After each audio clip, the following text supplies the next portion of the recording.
Well, Jack, it feels like we literally just did one of these, and in a sense, we kind of did. I think that was 4 days ago, our last Hey Horka. So we went like 1 or 2 months with maybe 4 shows total, and now we've got 2 shows in the last 4 days. Nothing says college football playoff and Notre Dame in the thick of it, quite like us hopping on here again 2 days before Christmas. I mean, shoot, we're literally 4 hours away from Christmas Eve, but there's football to talk about, man, because Notre Dame beat Indiana, obviously, on Friday, kick off the 12-team college football playoff, beat them pretty handily, and now we are talking about Notre Dame versus Georgia in the Sugar Bowl, which is coming up in about 9 days from when we're recording this. If you're with us live on YouTube, we appreciate you. Listening back on Apple and Spotify, appreciate you guys as well. Hopefully we're giving you some holiday content to get through your visits with family, whatever you guys got going on, maybe some traveling. You need to listen to some Notre Dame football stuff on the airplane. We've got you covered. Jack, we've got our trip booked to New Orleans. We're ready to get out there in about 6 or 7 days. It's been a whirlwind, man, but I'm fine with this continuing on for however long it goes, because it definitely makes our jobs and lives more interesting.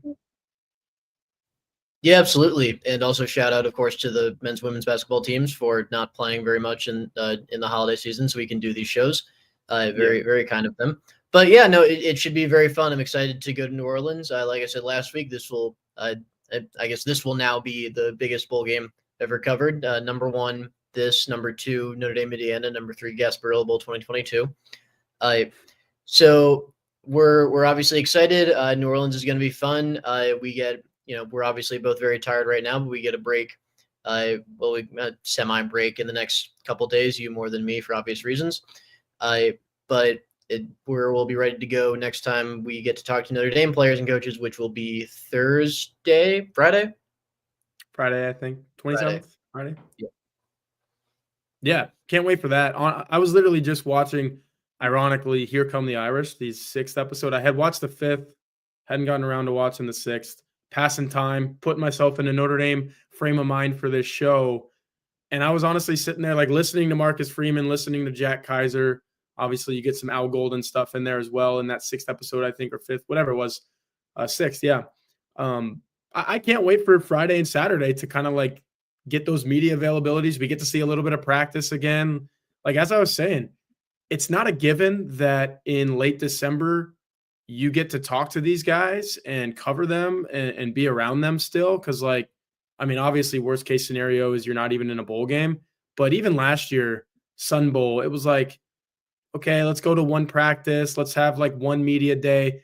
In the last couple of weeks, Jack, we will have talked to Mike Denbrock and Al Golden really 3 times, because we got to talk to them after the game against Indiana, which was amazing. I don't know if that was a Notre Dame thing, probably a CFP thing, but these are the masterminds.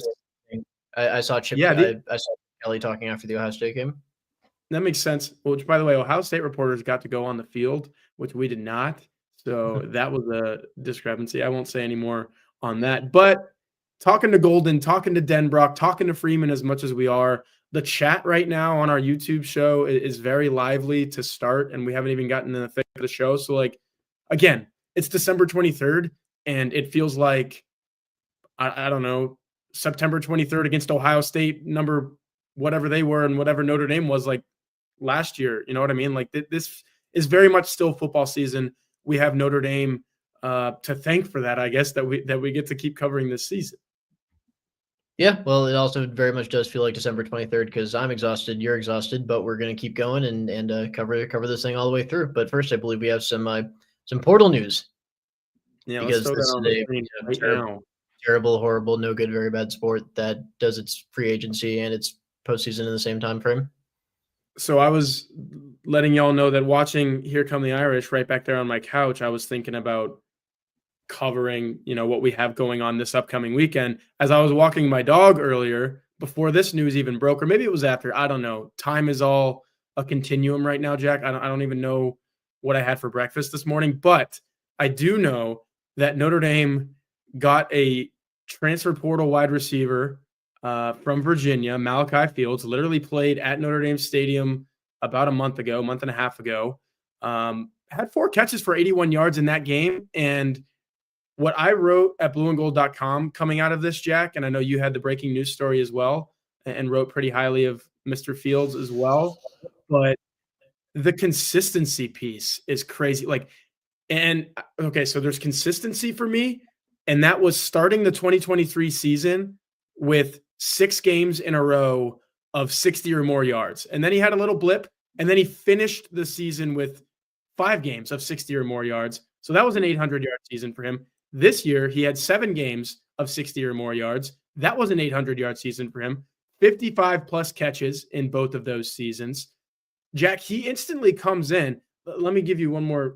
The 60-yard thing is a little benchmark for me because Notre Dame in this entire season has had 6 60-yard receiver games. Bo Collins has 3 of those. Jaden Greathouse has 2. Jordan Faison just had the 6th against Indiana in the first round of the college football playoff. This guy comes in and is instantly Notre Dame's best wide receiver. Like that's it's not like he's a Biletnikoff type guy, but Jack, I think you agree that he comes in and snap your fingers, Malachi Fields, Notre Dame's best wide receiver. Oh, there's no doubt. And he would be their best wide receiver this year too. And I think we're both expecting Greathouse and Faison, and I know KK Smith and Logan Saldate are 2 guys who Mike Denbrock has spoken very highly of, and who I think we expect to contribute next year. You know, who knows if they bring in another guy? If they do, it'll be probably a speedier guy since they have the size. Fields is a very big dude, 6'4", 220. The thing I keep thinking about is like Notre Dame is going to face a lot more man defense next year if the quarterback is like we expect, either CJ Carr or Steve Angeli. Teams play a lot of zone against Rylie Leonard, partly because they think they can confuse him, which NIU did, and it worked. And that's the main reason that game turned out the way it did. But he's been much better about that as of late, to Rylie Leonard's credit. But the other aspect is Rylie Leonard can run the ball extremely well, and he can scramble. That hurts you a lot more against man defense than it does against zone.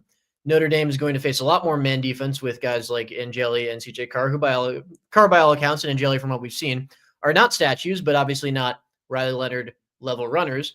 So Notre Dame is going to need to beat man defense with its wide receivers a lot more, which is why it needs better wide receivers. So Malachi Fields is a huge get for them. I think he's more athletic and faster than you would think given his frame. He's got reliable hands. I need to look closer at the PFF numbers, but I didn't see a lot of, I don't see Virginia defense complaining about drop issues by any means. You had something to talk? Mm-hmm. Yeah, I'll raise my hand there. He would have the best drop percentage, meaning the lowest drop percentage of any Notre Dame wide receiver or pass catcher, mind you, tight ends and running backs included. Anyone who's received at least 1 target this year at Notre Dame, if you put this guy on this roster, he would have the lowest at 3.5%. He's only dropped 2 passes all year. 3.5% is terrific for 2 drops for a receiver with his volume is fantastic. Yeah. He's reliable. He's the kind of guy who you can throw it up to him and you're pretty confident he's going to come down with it. And he does a lot of other things well. You see him get a lot of easy yards on some of the stop routes that he runs. Notre Dame likes to do that with its RPO game.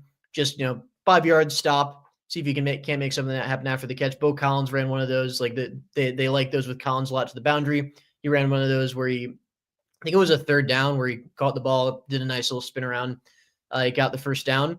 So he fits what they like to do. And Notre Dame wants speed all over the field, but it also, like every team known to man, needs a true X receiver. And Malachi Fields will be that guy for them this year. Question that says how much eligibility left? 1 year of eligibility.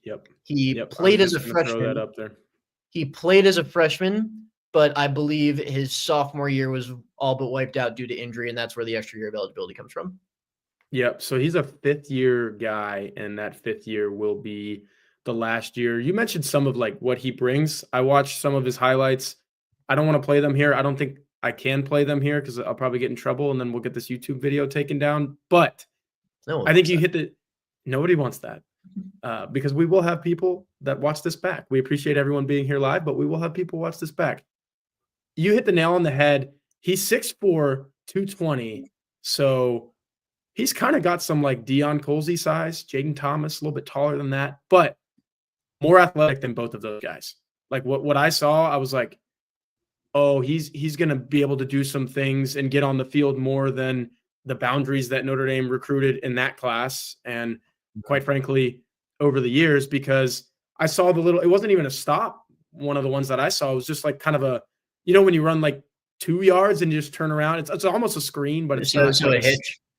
yeah, a little hitch.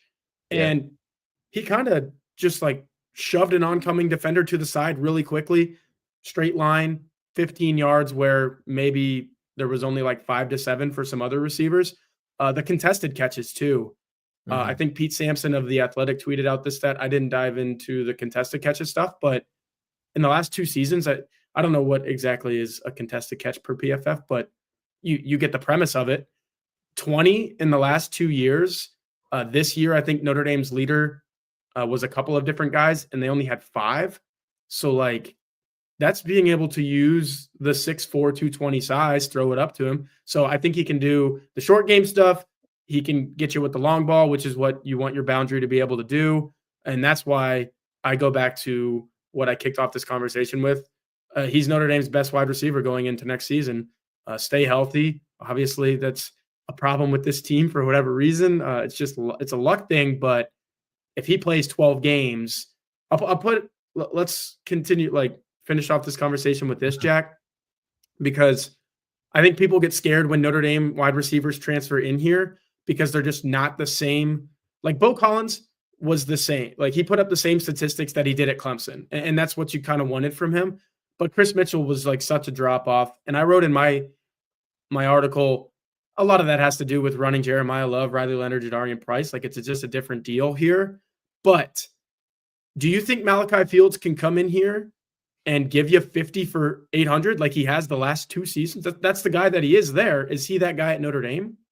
Oh, I think he totally can, and I think the passing game is going to be better with him in it. So the wide receiver room next year is shaping up. It's going to be Fields at the boundary, and Bo Collins rarely comes off the field. I would expect Fields to be that same guy, presuming he's not a bad blocker, which I haven't seen anything to suggest he is. That's obviously a big reason Collins doesn't leave the field.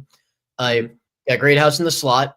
You got Saldate probably filling in the Jaden Harrison role, and again with Saldate and KK Smith, like people aren't going to be excited about that because recruiting rankings, all that good stuff. But the things that we hear and people say about them behind the scenes, like they are really impressing. And I think Denbrock was asked in fall camp like who they think can be like a Will Fuller type on this team. Yeah. And he said they hope Chris Mitchell could fill that role, which obviously he didn't. And the other side of that was they thought, I think the quote was, "We believe KK Smith is a very talented young man who just needs the reps." And you remember KK Smith missed his freshman year and a year of development, and he was a summer enrollee, so he didn't have spring camp either due to that shoulder injury. So he was basically a true freshman last year, with the exception of a year in the weight room. And even then, how much weightlifting was he doing because he was rehabbing an injury. So basically a true freshman this year. With the buzz he's generating, I think he's going to be a contributor next year, and he can be that deep threat. You have Greathouse, who is Greathouse. You have Faison, who is Faison. I think that both those guys, their numbers are gonna rise if Faison's healthy, and Greathouse in a different offense. Particularly, again, that more man coverage aspect is going to benefit Greathouse because I think he's the best man beater on the team. We've seen in the games where they play more man, like against Florida State. That's when Greathouse has his best games. And I think it's going to be a younger, but I think probably more talented room next year. But they needed that veteran boundary guy, and they got one in Fields. Yeah, for sure. I mean, there's been so many portal wide receiver guys come in over the last couple of seasons. I go back to Caleb Smith from Virginia Tech a couple off seasons ago, where everyone was really excited about that guy, and it just didn't pan out in a hurry. This one, even more so than any of the 3 from this past year, Collins, Harrison, Mitchell, this one has me like, oh, yeah, this is probably exactly what they needed. Like the other ones were, you hope that they're going to be really good. And like I said, Collins has done exactly what he did at Clemson. So if you had super high expectations for him, that's probably your fault. He's kind of matched what he gave the Tigers for a couple of seasons. And I get it. You can be optimistic and say, all right, he's going to be a 500-yard guy in the regular season and maybe catch 40 passes in the regular season. He's flirting with those numbers right now. Like, I don't think that was a failure. But Fields coming in is the expectations are higher than pretty much anyone that they've gotten wide receiver wise from the portal. We're going to talk more wide receivers, but first we probably should pay a bill because we got a couple bills to pay in this show, Jack. It's a big one, man. But like I said at the top of this, with the holidays, we don't have our normal schedule. So Mr. YouTube himself, Mr. Mike Singer, he's relying on us here tonight. So let's pay the Augie's Locker Room bill first. We know you love Notre Dame memorabilia and unique one-of-a-kind Notre Dame items that you can only find at one place, Augie's Locker Room. And Augie's Locker Room has moved to a brand new location. Come see his brand new store located at 1733 North Ironwood Drive in South Bend, right down the street from Notre Dame. If you were in town for the playoff game and you didn't go to Augie's Locker Room, first of all, that was a mistake. Second of all, if you were in town and you claim, Jack, there's going to probably be 200,000 people claiming they were at this game. I'm going to need to see one of these from each and every one of those people. That's the only way that I'm going to believe you that you were actually there, because 20 years from now, there's going to be 200 people saying that they were at that game. I'm telling you right now. So it's no longer Notre Dame football season in terms of home games. So when you do come for a game, that would be 2025. You have to go to Augie's Locker Room. They have a wide selection of Notre Dame Stadium pieces, jerseys, helmets, autographs, and one-of-a-kind Rock Me items. You can find exclusive Joe Montana signed items and famous sculptor Jerry McKenna's replicas of the bronze statues around the stadium. Auggie gets new items all the time. If he doesn't have it in his store, he will find it for you.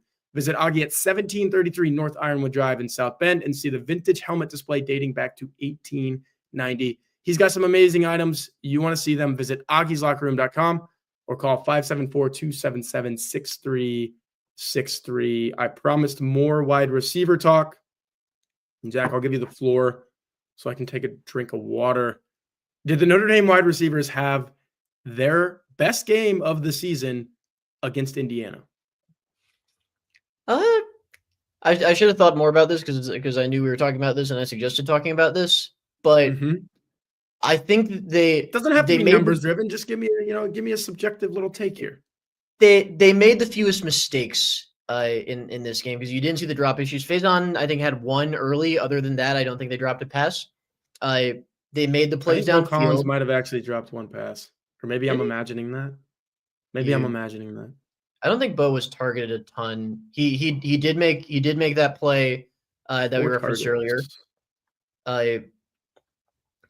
Jaden Thomas had the touchdown catch on that little red zone play action that they like to run to their tight ends as well. We saw Flanagan had you did call that. Saw Flanagan had a touchdown on the same play. Excuse me.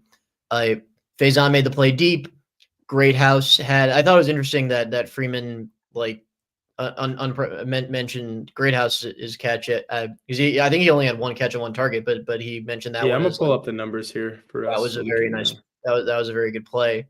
But yeah, I mean, again, like we say it over and over again, judging the receivers based on their counting stats is stupid because this is what their offense is. Like they throw it short. First of all, they're a quick passing centric team, and they spread the ball around. So I think this was probably arguably their best game. I'm kind of blanking as to what their best game actually would be. Maybe Stanford. Bo Collins had a great game then. I guess you could look at Rylie Leonard passing statistics, and that would kind of help you. But here's the thing. They've been relatively the same all year. Like, when has Rylie thrown for more than what's his season high? I don't know. I don't know. To get the staff on this. It doesn't matter. He hasn't played the fourth quarter in any game. Yeah. So you got to kind of add in Steve Angeli's stats there as well. But here's the thing for me in this game particularly. He got over 200. He completed 72% of his passes. He completed passes to 10 different guys. And that last stat, it's still a thing, even though he targeted one of those guys 10 times. You target Jordan Faison 10 times, and you're still able to distribute to 10 different pass catchers. That's kind of like, oh, wow, this is kind of a real passing offense at that point. You know what I mean? Where, to me, the ideal passing offense has a go-to guy. And for this team, it's not the same guy every single game, which kind of, I don't know. You would like to have a Biletnikoff type like threat, Right, of right? course. But Every team we've known that this offense doesn't have that guy. Yeah, but in this game you did, and he went to him 10 times. He caught 7 of those for 89 yards. And then some running backs got involved. And Collins still caught a pass. Jaden Thomas caught a touchdown pass, as you said. So Jaden Greathouse with 1 catch. You have some tight ends in there. You have some running backs. So those 201 yards are not all from wide receivers. But I just kind of like the fact that there was a go-to guy in this game. And that you could say, okay, yeah, but Michael Mayer was a go-to guy, and that doesn't mean that 2022 offense was any good, or heck, even 2021 with Michael Mayer. But this just felt a little bit different. It was like, okay, we have Jordan Faison, and if we don't have Jordan Faison, we're going to throw it to a bunch of other different guys. So I think, yeah, the answer is probably yes, even though wide receivers make up, I don't know, 60% of those numbers that you're seeing right there if you're watching on the YouTube. Yeah, I think the answer is probably yes too. I think like you said, having the go-to guy, and like they've had guys had like Faison's numbers were better than I think the top receiving game in terms of yards this season. But Collins has had similar outputs. Greathouse has had a couple like over 60 yarders. So I think those are probably the 3 best wide receivers on this team, and and any one of them could have this kind of game. But Faison, it happened to be Faison's day, and he did well. And I think we talked about it after the game. They had to get the running backs involved because of the way Indiana plays defense. Indiana likes to go with those shell coverages, so taking the checkdowns was very much something that Rylie Leonard knew he'd have to do, and he did. And but again, I go back to they made the 3 plays that stand out are the Greathouse catch when he caught it in between two defenders, are the Collins play where he actually 4 plays. The Collins play where this was, I believe, on the long touchdown drive, like the 16 player, where he caught on the stop route, short of the sticks, did a nice little turnaround move on the defensive back, picked up the first down and a little bit more. There was one where Leonard kind of threw behind Faison, and he just kind of stuck his hand out and made the catch. And he and so that was a really nice play because it bailed out Leonard for not a great throw. And actually that was now I'm remembering the Collins drop. That was like a low throw that like it wasn't an easy play, but it was one he should have made. So Faison did make that play. And then of course the long one where they got the look they want. And that's really the key thing, is that between the looks defenses give them and the quarterback that Leonard is, which he's not, we know who he is at this point. He's a quick passing specialist. And the looks defenses give them, which are a lot of shell zones because they don't want Leonard running on them. The looks haven't been there for the deep ball this year, and I think that's a big part of why we haven't seen as much receiver production as Notre Dame fans want to see. But they got the look, and they got their opportunity. So that's the big thing. They made plays to help out their quarterback. They didn't make many mistakes, and when they had the deep shot opportunity, they got it. So I think with those in combination, this was probably their best game as a receiver room. This is kind of a decent little segue, even though we're switching gears kind of mightily here. I am of the opinion, and I've said it on Blue and Gold message board, you'll hear me say it here, I think if you're going to win the national championship, and this goes for everybody, not just Notre Dame, at some point you're going to have to complete passes downfield, kind of like the one that we saw from Jordan Faison. Like, I don't know how we went through that whole did you mention that in your little spiel of like the plays that stood out? Obviously, that was the last one. That was the last one. Yeah, the last. Okay, I guess I was busy preparing what you're about to see here. This guy, I'm not like I'm showing Carson Beck now. If you're watching on YouTube and Spotify, he's out for Georgia in the Sugar Bowl. He's a good talent. He completes passes downfield and whatnot, but like I don't know. In the question from our Blue and Gold message board subscriber that's sort of driving this YouTube title and whatnot, he said flat out, this is MVJ1120 on the Blue and Gold blue and gold message board. I am more scared of Georgia's backup than I am of Carson Beck. What's your take? And he basically said, "Tell me I'm stupid."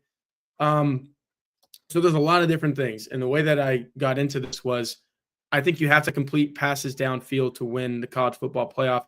But Jack, in this game now, with Georgia going to its backup that we really don't know a whole lot about as a passer, Gunner Stockton is a 5-star talent. That needs to be said, or 4 or 5-star talent, depends on who you ask. I actually went and looked at the On3 industry ranking. I think he's a 4-star across the board. So if people are saying, oh, he's a 5-star, that's just to push their own narrative. But he is a top 10 guy in that class based on the On3 industry ranking. So I think he was number 9. Carson Beck, do you know the recruiting rankings for him? Doesn't really matter.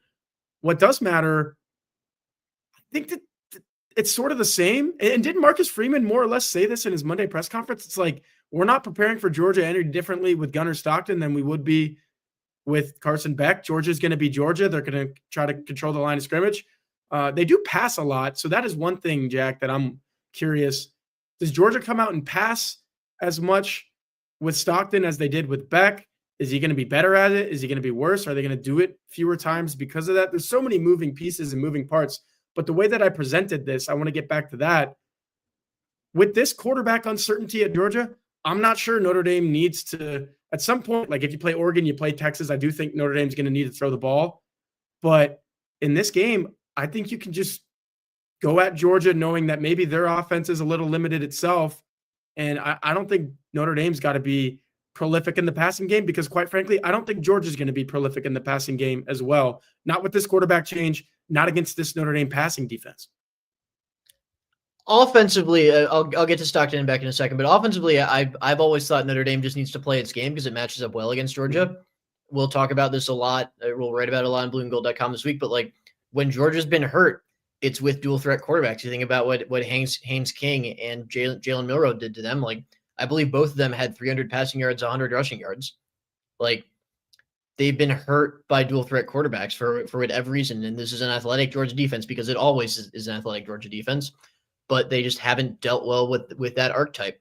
So that's how I approach it offensively. I wouldn't like, it's going to be tough. They have a really good front, and like Notre Dame, obviously, aside from the love big run, they didn't run the ball particularly well against Indiana. But defensively, like you obviously watched this game closer than I did, the Texas-Georgia game. But my impression was like, I got some thoughts on that. Yeah. So I want you to share yours, and then I got some thoughts. My impression was Stockton played pretty well, but he wasn't like the biggest reason they came back and won. That would be Quinn Ewers throwing interceptions. No, that would be Georgia's running game. Don't you take these unnecessary shots. Georgia's running. Well, it was a little bit necessary. It was probably a bigger reason than Gunner Stockton, but he certainly did his job well. And like Freeman said, he's a competitor. He is absolutely a competitor. He's got the makeup. Yep. But I think the big difference and why I think it is a little crazy to suggest that you're more scared of Gunner Stockton than Carson Beck is experience. Like Freeman will always tell you, there's no substitute for experience. And Carson Beck has a lot more of it than Gunner Stockton. And even though Gunner Stockton's not a super young guy, I think he's a redshirt sophomore, I want to say. I think he's a redshirt sophomore, yeah. Yeah, so he's not a super young guy, but he also hasn't played a lot because he's been behind Stetson Bennett, his freshman year, and now Carson Beck for 2 years. Yeah.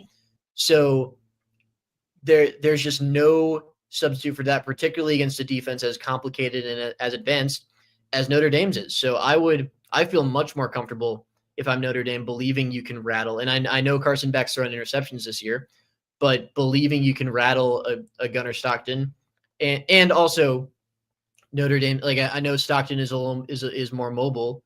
Like he's not like a Leonard type by any means, but he's certainly is a bigger run threat. But Notre Dame has dealt well with quarterbacks who are bigger run threats over the last 2 years under Al Golden. So I feel much more comfortable if I'm Notre Dame against Gunner Stockton than Carson Beck.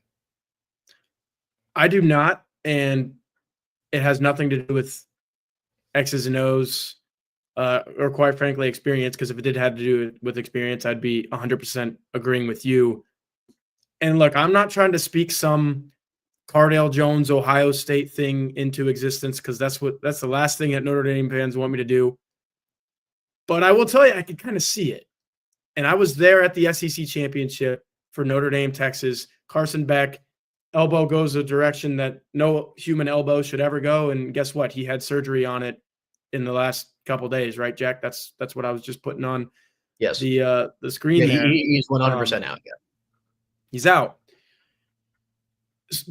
But when Gunner Stockton came into that second half and lowered his shoulder and moved the chains a couple times with his legs and threw a couple strikes with his arm, Chris Fowler, I know Notre Dame fans are head over heels with Chris Fowler for some whatever reason.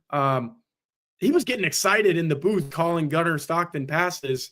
And of course, I didn't hear those, but I'm a glutton for punishment, I guess. And I went back and watched the extended highlights of Georgia, Texas. And shoot, man, if I was watching on TV and if I was a Georgia fan, I'd be getting excited too. Throwing the ball to the sideline, throwing the ball over the middle of the field, pocket presence. It just, and here's the last thing that I'll say on this is when he lowered his shoulder, what I was alluding to earlier, the Georgia sideline like erupted and was like, oh yeah, we're playing for this guy. So, and another thing I'll say though is Texas has a really good defense too. I'm of the opinion that Texas and Notre Dame have the two best defenses in college football. Probably and by way of that, the two defenses that are most likely to lead their team to a national title, if that's the way that they're going to get there, is on the defensive side of the ball. It's probably Notre Dame, Texas. And Gunner Stockton came in and didn't look scared. And so like the experience thing, I think goes out the window. Now, it's different doing it on a whim in an SEC title game. So this is actually going to be my next point whenever you're done. Yeah, like doing it on a whim where he has no other choice but to say, okay, yeah, I had 15 minutes to think about this. Let me go play football. He has had a month now to think about who am I playing? First of all, he didn't know until December 20th who the heck he would be playing. I guess before that there was, am I going to play? Because remember the Carson Beck thing was he might play, he might not. So this has been a lot for Gunner Stockton to think about. Now he knows with 10 days before the game, 11 days before the game, once it was decided, oh, it is going to be Notre Dame, and they are really good. Did you see what Curtis Rourke did in the first couple minutes of that football game? I think he was completely shell-shocked and scared that he was on the same field as Notre Dame, to be completely honest. I think he was playing outside of himself in a bad way because he knows that Notre Dame's defense is so good. If that happens in Gunner Stockton's mind, which probably would never happen in Carson Beck's because he's so experienced, yeah, you're not more scared of the backup than the starter in that case. But if this dude is a gamer, he's a baller, which I tend to think that he is. It looked like the Georgia sideline tends to think that he is. There's some things to be scared about. I'll come on this show and admit that there are some things to be scared about. So I will make the case that it is a lot easier to do the whole backup providing a spark thing in game than it is when you're the starter and you have 2 weeks to prepare, because I think Georgia needed the spark in that game. They weren't doing anything offensively. Yeah. So unintentionally they got one by changing quarterbacks. I am very, very pro change quarterbacks mid game and then go back to the starter the next week. Everyone's going to talk about the locker room dynamics at play, and fine, but you can weather that if you have strong locker room dynamics and you know who the quarterback is, and you can tell your team, look, we needed a spark. This guy gave us one. And I think that's what happened in the SEC championship. It's a lot tougher to recreate that magic in the next week and the week after that. I'll throw out your favorite team as an example. When Texas A&M made the change from Connor Wegman to Marcel Reed against LSU, and this was more drastic, A, because LSU stinks on defense, and B, because of the stark difference between the two quarterbacks. I think a lot of that was LSU was preparing for one quarterback and not the other. But I think that when then in the next week and the week after that, when you saw Marcel Reed be the starter, all of a sudden the magic runs out because the spark isn't there. Teams have weeks to prepare for him. And then it becomes are you actually good at quarterback? And it turns out he wasn't this season, and he might be in the future. This isn't about Marcel Reed. So it's about sometimes the magic wears out when you have a change at quarterback. And Mark Sherman can say whatever he wants about the offense being the same or different. How true that is, I don't know. But but no, for whatever the offense is under Gunner Stockton, however much of a difference there is between that and Carson Beck, Notre Dame now has almost 2 weeks to prepare for it. So I don't put too much stock into the spark that Notre Dame got against Notre Dame, the spark that Georgia got against Texas, because I think that's the kind of thing that, yes, Cardale Jones is a rare example, but I think that's the kind of thing that tends to wear out. Yeah, and like, I'm surprised nobody called me out for that, because it's so far-fetched of a comparison to think that this guy wasn't it a chain of 3? I know JT Barrett, but wasn't it somebody else and then Cardale Jones? Yeah, it was, wasn't it a 1, 2, 3? Braxton Miller. Oh, Braxton Miller. The guy's name? I know it was Braxton something. I think it was Braxton Miller. Braxton Miller was a starter early in the season. Yeah, Braxton Miller is definitely the name, and that's the right. Yeah, Braxton Miller I know was it was a 1, 2, 3 though. Early in this, he had that stick spin move against Virginia Tech, and then he got hurt early, and then it was JT Barrett, and then it was Cardale Jones. Okay, gotcha. Yeah, and like, it's such an extreme example because Ohio State ended up winning the national championship. Ohio State had the best running back in college football that year, all this talent, yada, yada. So 2 totally different situations, but, the human mind naturally wanders to a place, and that's where mine went. So I think you mentioned a really good point on the preparation. Like, this is where Notre Dame's advantage in this is they've got more time than a normal game week to prepare for one quarterback. Like, we know it's going to be Gunner Stockton now. There was finality to that today with the news that Carson Beck had elbow surgery. So I'm not at all worried about the Notre Dame side of this. Like, oh no, all of a sudden we're facing a quarterback that's totally going to eat us up. No. What I'm worried about is, if I'm a Notre Dame fan, is this guy somehow really, really good? Does he somehow galvanize this group, which Georgia somehow this year they do need to be galvanized? Like, normally it's just roll out on the field and we're going to beat you and we're going to win the national title. That's not this Georgia team. But if this guy takes them to that being that Georgia team, I could kind of see like Notre Dame fans sitting back on January 2nd saying, how did we get so unlucky to face a version of Georgia that just all of a sudden became the best version of itself? Because guess what? Against Alabama, when you're losing 28-0, Notre Dame would happily play that team.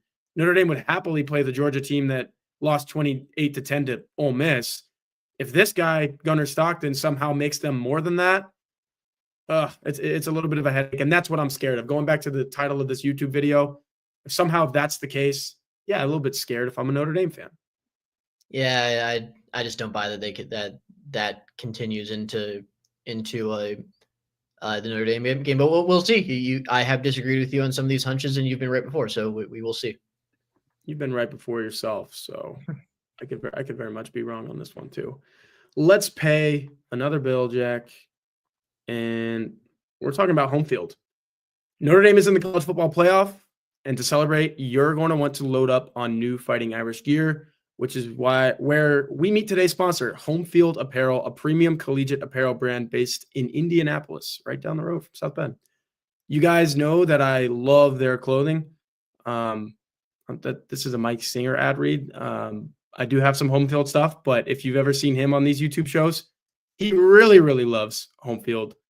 You get brand new clothing with a retro look, but no retro tears or smells. HomeField is always rolling out new clothing items as well, and their clothes fit great and are very comfortable. I highly recommend you head to homefieldapparel.com to check out the Notre Dame line. If you're watching on YouTube, appreciate you. That's what you'll see there on the screen. And if you have any friends that are fans of another school, HomeField has licensed clothing for over 180 colleges. Use code BGI, good for 15% off your first order at HomeField. Again, folks, that's code BGI for 15% off your first order at HomeField. Check out HomeField and gear up for an exciting season ahead, an exciting college football playoff season ahead. We could be doing this for a whole nother month, Jack. That's the crazy thing about this. It's December 23rd, national title game. That's Notre Dame's preferred destination is on January 20th. So potentially an entire 4 weeks ahead of this. Right now, we're looking to get through the next 20 minutes, though. And let's do that with this question right here. Can Notre Dame overcome the Rylie Mills injury? It seems to me to be the most devastating. That's from Irish Chef 3. I want to start with the last part of that. I'm not so sure it's the most devastating. Like, let me present a hypothetical to here, Jack. Say Jordan Botelho got injured in the first round of the college football playoff, and he was playing pretty much the same way we saw him play for those first 2.5 quarters of the season, when I would go as far as to say, production-wise, he was Notre Dame's best defensive player. I'm not talking about talent. I'm talking about what he meant, what he was doing, what he was as a defensive end for this Notre Dame team. That continues on, and then he gets hurt in this Indiana game. I would be like, holy cow, how is Notre Dame going to overcome that? This pass rusher is like what we're trying to be as a defense. Now, of course, Notre Dame did overcome Botelho and overcame Boubacar Traore. So when you're talking about it seems to be the most devastating, you have to factor in Botelho, Traore. You have to factor in Benjamin Morrison, obviously. There's some on the offensive side of the ball as well. You know, we're talking Ashton Craig over there. Among these handful of season enders that we've literally seen in the season, Jack, is this Rylie Mills one, like the straw that breaks the camel's back? Is this it? Is this the most devastating, or can Notre Dame actually overcome this? Can they? Sure, but it is 100% the most devastating for a few reasons. Number one, because in combination with Botelho and Traore, and I will preface this with Botelho was playing better than Mills was then. Botelho was not playing better than Mills is now, because Mills right now has been the second best player on Notre Dame's defense, I think, behind Xavier Watts. He's been in the second half, really the latter 3 quarters of the season. I think Mills had a uncharacteristic start to the season, but I think Mills has been tremendous the final 8 or so, 7, 8, 9 games, and there's that, but also losing Botelho and Traore, all of a sudden you've lost 3 of your 4 best pass rushers, with Howard Cross being the last man standing right now, which is difficult at such an important position where individual talent really wins out on the line of scrimmage, and especially in the pass rush game. And Notre Dame has made it work by drawing up creative blitz packages, but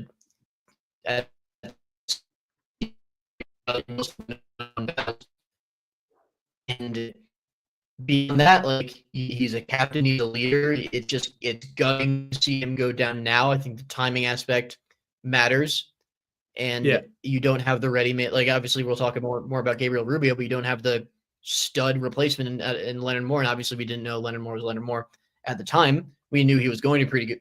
We knew Leonard Moore was going to be pretty good. We didn't know he would be this good this quickly, but with all that in combination, I think Mills is absolutely your most devastating loss right now. Now, can they overcome it?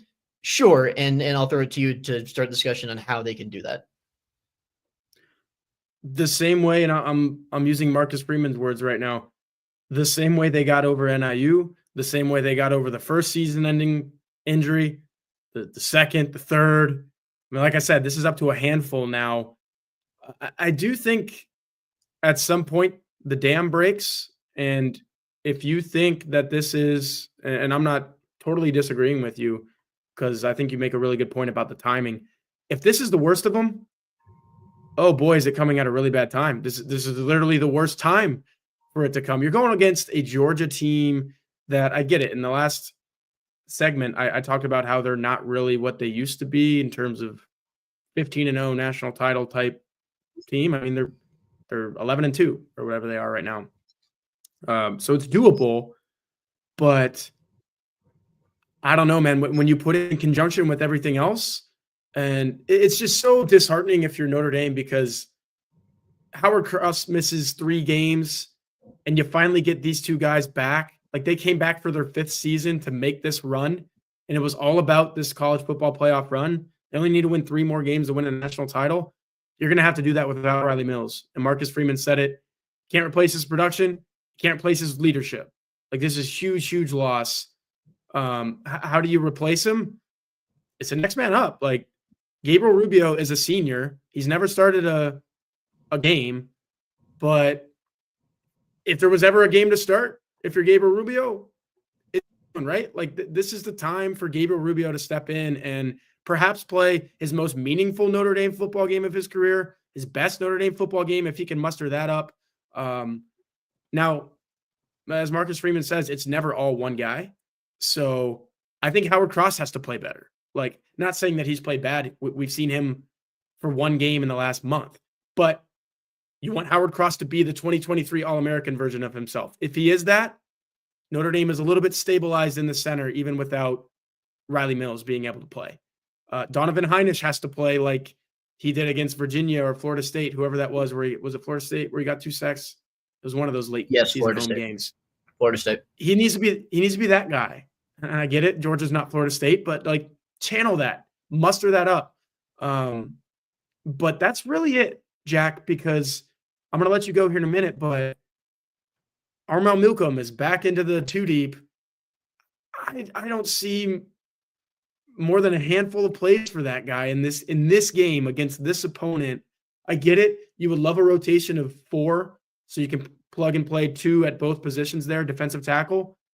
But do you do that against Georgia in this spot in the Sugar Bowl? I'm not sure. So I think it's a rotation of – yeah, exactly. It's a rotation of the main 3, but then in terms of you need pass rush because it's not all just about – when you think about defensive tackles, you're not really thinking about pass rushing. You leave that for defensive ends, right? This Notre Dame team, when you lost your 2 best pass rushers in Botello and Traore, they're so reliant on being disruptive in the middle. And Rylie Mills was such a big part of that. So that's where I kind of flip it to you, Jack. How do you make up for that? How do you make up for 99 just bulldozing through guys and disrupting pass plays? If you don't have that, do you rely on like Al Golden loves the blitz, but you do it even more than you already do? Notre Dame's one of the highest percentage blitz teams in college football, I believe.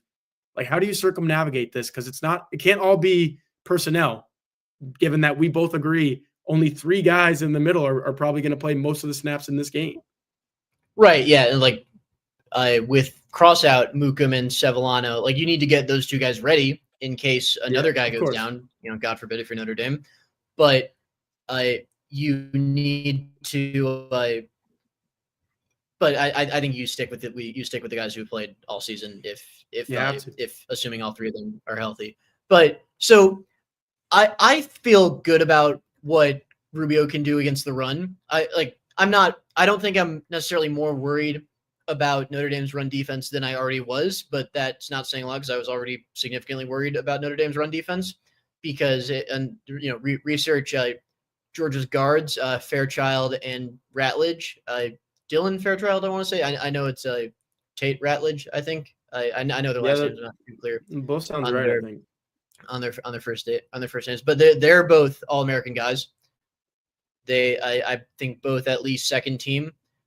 One outlet might have put Ratledge as a first team guy. I took a look at their profiles earlier today, but they're really, really good players. So I was concerned with the way Georgia's offensive line could attack Notre Dame's defensive line, even with Mills in, because even at his best, Mills is a better pass rusher than he is a run defender. But the pass rush aspect is what has me super, super concerned if I'm Notre Dame. And the way to deal with that, I think, like you said, you've been a single high man scheme up pressures team all season. You need to live and die by that in this game and just bet that your cornerbacks can lead you to a victory. Cornerbacks and safeties, by the way, Watson, Schuler are also terrific coverage men.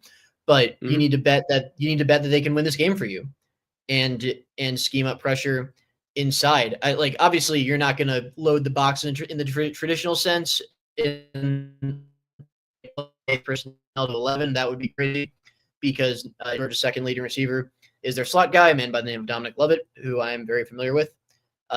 Dominic Lovett was a transfer from Missouri. I covered him in 2022, but you're obviously going to leave Jordan Clark on an island against him. I don't think these Georgia receivers are terrific. Obviously, you got Aeneas Smith. He's got speed. Dominic Lovett is a good player, not a great player, but a good player. And that Georgia throws a lot. So when their receiving numbers are better than Notre Dame, but Notre Dame throws a lot less than Georgia does.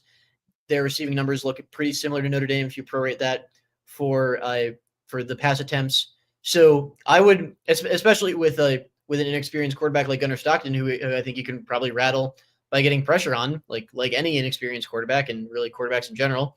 So bottom line, you've been a single high man blitz team all season. I think you live and die by that in this game. I don't think Notre Dame wins unless like I'm closing my eyes and visualizing like some things that need to happen here.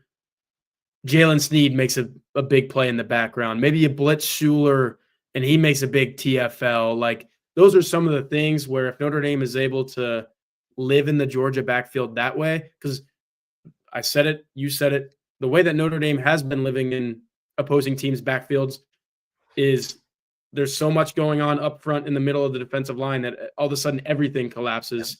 I don't know if that's going to happen in this game. You're going to have to make some other things happen. And I think Al Golden is probably getting 4 hours of sleep every single night between now and New Year's Day, thinking of ways that, that can be the case and some of those things end up happening for the Irish in this game. Right. Like I'll bottom line and then we can move on because we're running short on time with this. Mm-hmm. Like I picked Notre Dame to win this game for a magazine. I don't know for a fact that I'm going to change it for our web picks, but the Mills injury has forced me to reconsider. Yeah, and that's pretty significant because like sort of quarterbacks, I get it, maybe Jeremiah Love, like Xavier Watts, there's some defensive players probably. Watts like for sure. How many people are you doing that for? Is Rylie Mills like one of 10? Or is that too many? Mills is one of 4 I can think of off the top of my head. It's him, Watts, Love, Leonard. Yeah. And then the 5th is probably Emil Wagner.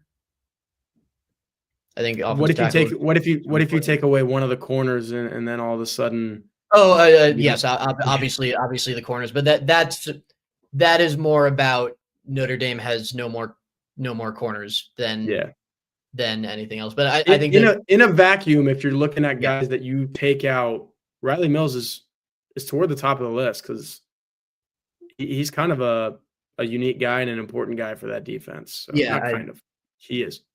I think the 6 is Leonard, Love, Mills, Watts, and the corners are the guys Notre Dame could least afford to lose. Yeah, that's a pretty good list, and it's a shame that Rylie Mills will not be playing in this football game.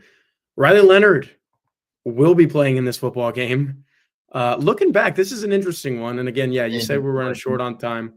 We can couple minutes on this one, and then there is a one that we don't need to spend more than a couple minutes on to finish this out. But looking back, AB10 says on the blue and golden message board, is there a quarterback that you would have taken over Riley Leonard from the transfer portal if you're able to play revisionist history or hindsight is 2020, whatever you want to say? Like, given all that we know what happened in this college football in this season, Jack, is Riley Leonard still your guy?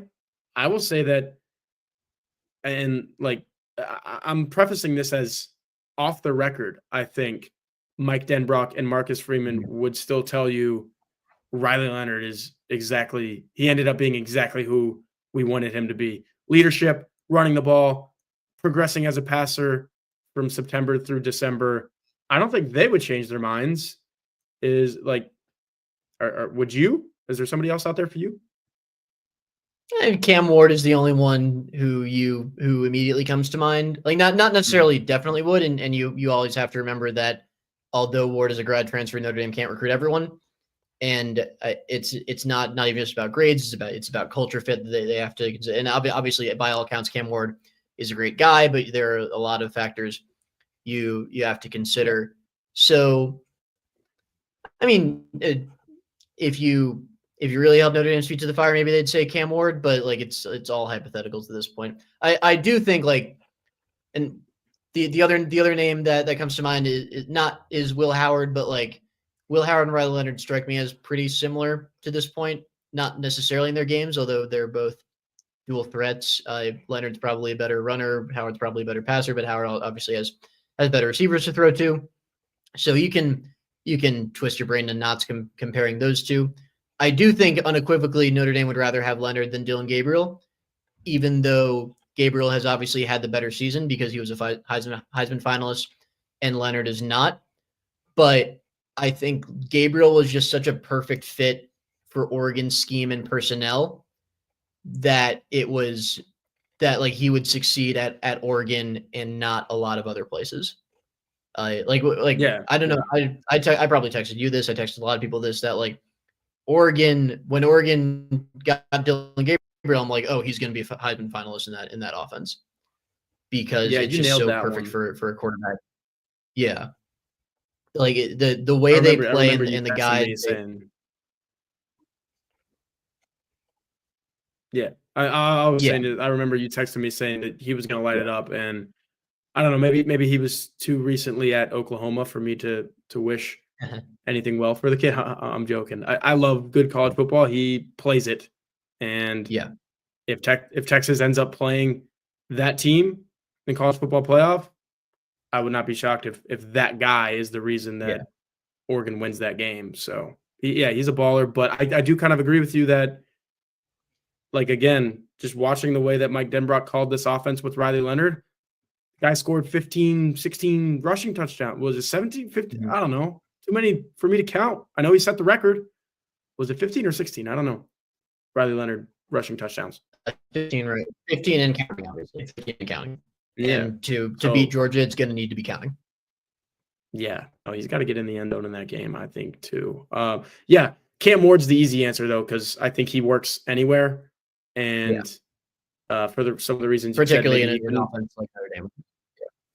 He maybe not would have gotten into Notre Dame, so that's probably a moot point. All that to say, some of the good things that people are saying in the chat, like the reverse course. Remember when Rylie Leonard couldn't do anything right on these Hey Horka shows back in the day, Jack? And now we've got people saying great things about Rylie Leonard. So for that and for what he's done on the field, I think he was always Notre Dame's guy, and it ended up working out, and they have a chance to win a national championship now. So a lot of y'all owe that guy an apology, and that is all I will have to say about that.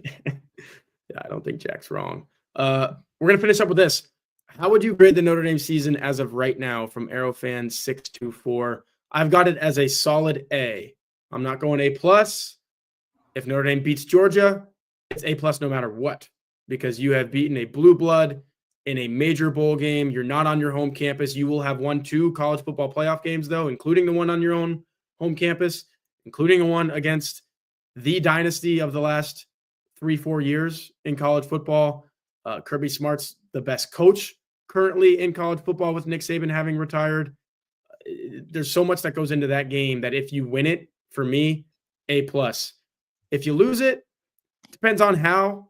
I might drop you to A-, but I think with the win over Indiana, making the college football playoff, winning the game, still only having 1 loss, you're guaranteed to only have 2 losses this season. That's a Marcus Freeman best, obviously. Hey, by the way, let's say this, and I get it. They play more games now. They play a ridiculous amount of games now, and you love it, Jack, because you are a more college football is better type of guy. And look, I agree with that part of it as well.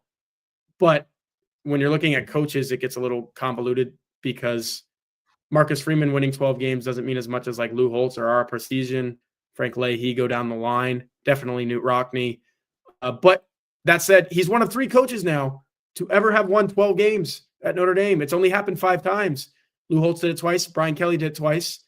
That's an A. And I probably will not drop it to A- even if they lose against Georgia, because that's an A season. And it has a potential for A+, and maybe A+++ if they win 3 more games and win a national championship. Yeah, I completely agree. I think A right now could be A- depending on how they lose to Georgia, but I doubt it. I kind of agree with that, yeah. I think that game is going to be competitive enough where you're not going to be thinking like that afterwards. And certainly an A+ if he wins the first major bowl game in 30 years, something like that. Yeah, it's about 30 years. Yeah. So 92 season it's about 30 years. Yeah, I think if you beat Georgia, everything else is gravy. So I completely agreed on this. I think like it took me a long time to buy the NIU was actually a good thing for us mantra, but I think somewhere around like the Florida State to Army range, I conceded that, and I think it was what they needed, because they needed to be reminded that that could happen and prepare like they did for every game. And I think ultimately it made them more dangerous in the playoffs. I think I conceded it at Navy right at the end of October. I was like, oh, it's gonna be November, and they still only have that one loss. Power to them. Notre Dame fans, I want to say, like, Jack, you said everything else after Georgia is gravy, which I kind of agree with, because this is the one that they need to win. But I think we also both agree, and we need to be more specific here. If they do win this game, I very much believe that they can win the national championship. There could be a lot of gravy, right? For sure. Yeah. For sure. I think honestly, like, unless so what I say is like gravy is that like that might be hyperbole, but like I think at this point they've passed the threshold for a successful season. They hosted a playoff game, they won a playoff game, and the only thing that would give you pause about the only thing that would give you pause on whether the season is successful is getting blown out by Georgia. And I do not think Georgia has the offensive firepower for that to be possible.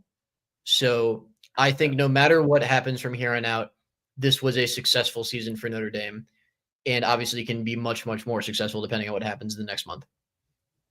We will cover whatever happens in the next month quite a bit. I think somebody asked, it might have been TexND, very, very active in the chat. We appreciate you tonight. Long time ago asked, are you going to the game? Yes, we will both be there for Notre Dame versus Georgia in the Sugar Bowl. We'll be there all week, so we're going to have a lot of coverage, some YouTube videos from New Orleans.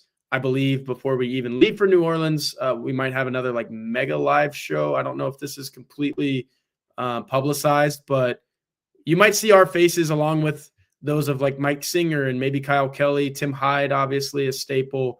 We're trying to get something together within the next week on that front. We will have a practice report at some point at this Blue and Gold YouTube channel. So much more coming. We need you to thumbs up on this video, subscribe to our channel to see all that stuff that I just mentioned, and definitely go to blueandgold.com, where we have an awesome number of written items about this game, the Malachi Fields thing that we spent some time talking about during the beginning of this video. Crazy busy time for Notre Dame football, but that's just the way that you want it to be, because that means that Notre Dame is still playing football. And for as long as they do, we will keep doing videos like this and covering it online as well. So we appreciate you guys, and we will definitely see you next time.